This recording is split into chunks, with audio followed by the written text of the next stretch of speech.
Welcome aboard for a sunrise off the Sahara Desert. It's about a half an hour to sunrise, but the sunlight is already coming in the upper atmosphere and lighting up all the Sahara dust that must be in the wind blowing off the coast of Africa. We're near the Western Sahara, and that's what's giving this red light, I think. It's a special looking morning. Absolutely gorgeous. We're Sheryl and Paul Sheryl, hosts of the Distant Shores Sailing Adventure TV series. We've been sailing and living aboard for 35 years, documenting the sailing lifestyle. Join us as we begin the next chapter of global voyaging on our new Enksail Orion 49. This time on Distant Shores, we're joined by crew members Keith and Stephan, who will sail to the Cape Verde and transatlantic to the Caribbean with us. We're starting out with an 800-mile leg, departing the Canary Islands and sailing less than 100 miles off the coast of the Western Sahara to Mindelo in the Cape Verde Islands. Keith and I like to cook, so are sharing galley duty. Nice, well, that looks amazing. Yeah, thank you, Keith. Better taste it first before you say it. Both Keith and Stephan have sailed offshore with us on previous voyages, so we all stand watches and work together running the boat at sea.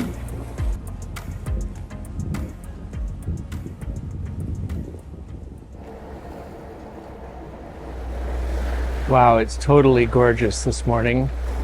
It's about a half an hour, 40 minutes perhaps, until sunrise, but the sun above us is being reflected through the Saharan atmosphere, I think, with some of this red Sahara dust. So I don't remember ever seeing this sort of red glow before at sunrise this much. It's just like it's all translucent light. It's just amazing. So we've only got about 5 knots of wind. We were forecast to have these calms for a couple of days. So we're using the motor to motor sail. We've got 5 knots of wind, but we're making about 6 with the motor just ticking over at 1800 RPM. Saves us quite a bit of fuel to motor sail that way. What a gorgeous, gorgeous morning.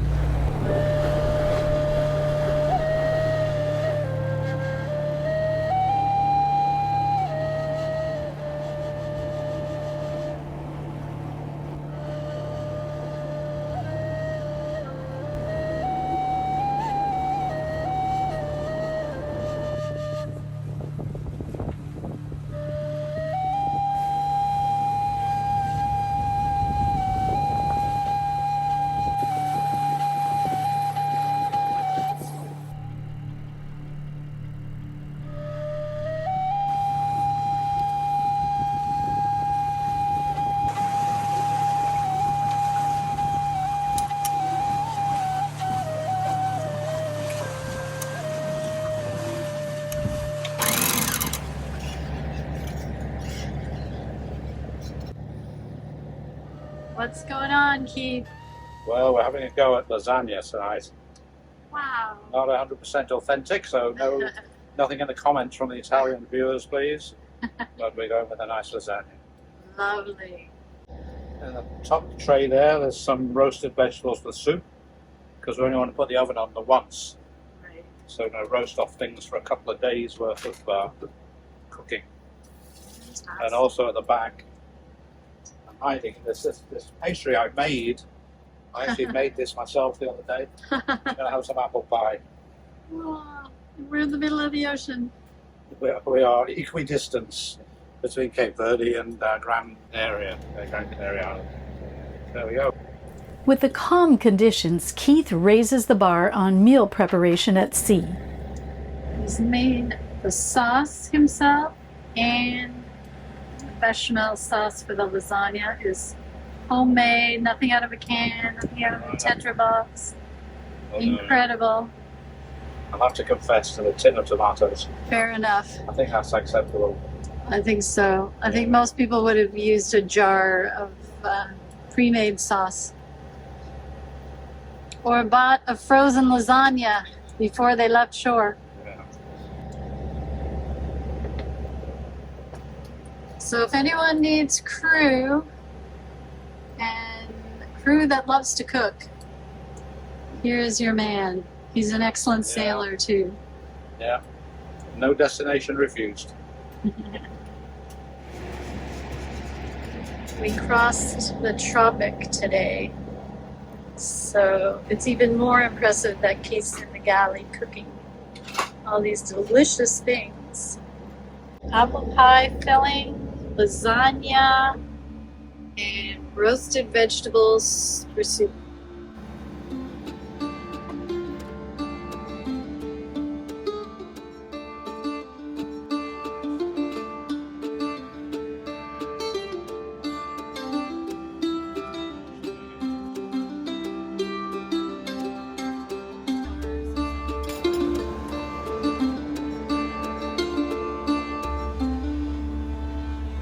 We've gone electric on this new boat and love our new GN Ocean Chef electric oven with induction cooktop. Wow, look at that.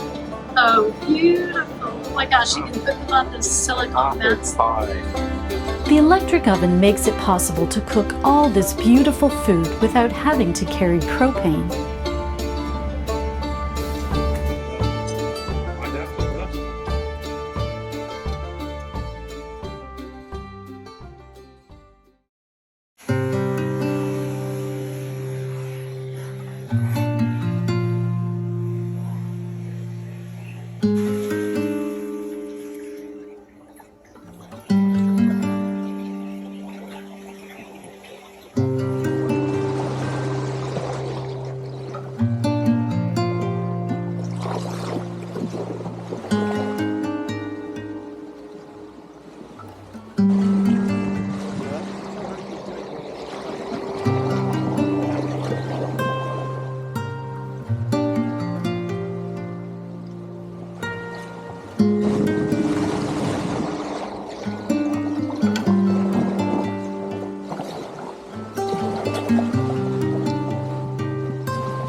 That's so amazing when they come and play, eh? That's amazing. Lighten up the day. They just go so fast. It's like they're going twice as fast as us. They have to do big S-turns You have to slow down. not get ahead of us. Yeah. They're beautiful. They are amazing.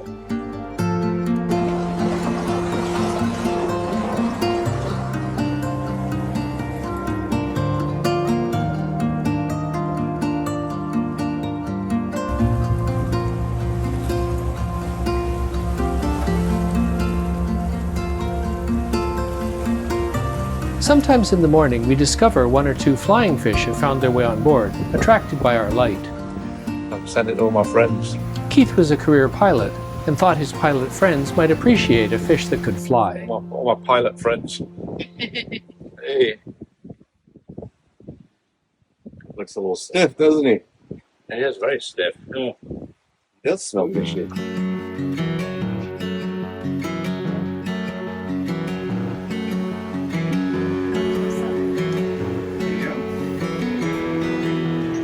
Nice. Wow, that looks amazing. Dawn on the sixth day, we see the dramatic mountains of St. Vincent in the Cape Verde Islands and head for the main town of Mindelo. We've got some high peaks around the cliffs and stuff, and the sunrise starting. Cape Verde, or Cabo Verde, officially the Republic of Cabo Verde, is an island country and archipelagic state of Western Africa, consisting of 10 volcanic islands. The islands lie just over 300 nautical miles west of Cape Verde, the westernmost point of continental Africa.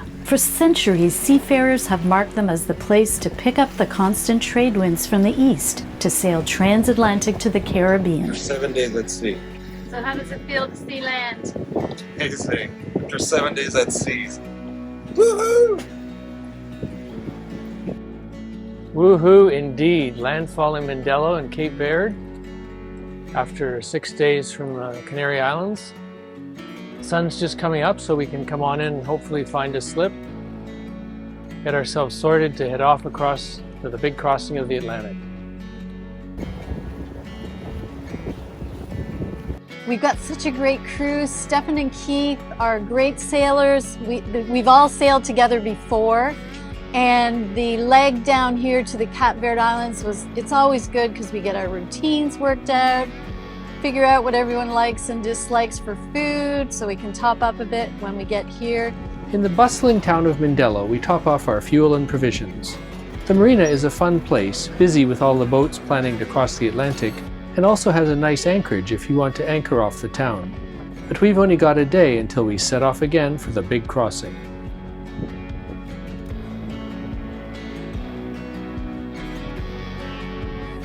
Cabo Verde was uninhabited until the 15th century, when Portuguese explorers colonized the islands, making the archipelago one of the first European settlements in the tropics.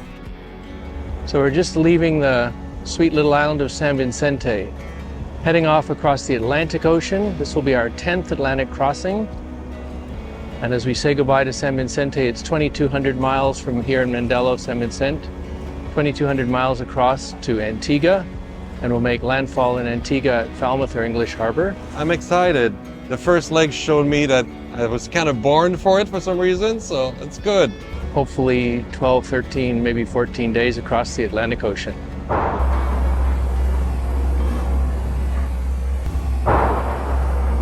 We want to give a big shout out to Stephan and Keith for being such great crew on this voyage, and also to our wonderful community on Patreon, who make the production of Distant Shores videos possible. We enjoy getting together with members at Patreon meetups, at boat shows, and on live stream Q&As as we've gone through the build of our new boat, and now meet up on location as we sail to new destinations. So if you'd like to attend future meetups, engage through direct messages with us, watch our videos early with no ads, plus enjoy other member benefits, consider joining the Distant Shores community on patreon.com/DistantShoresTV.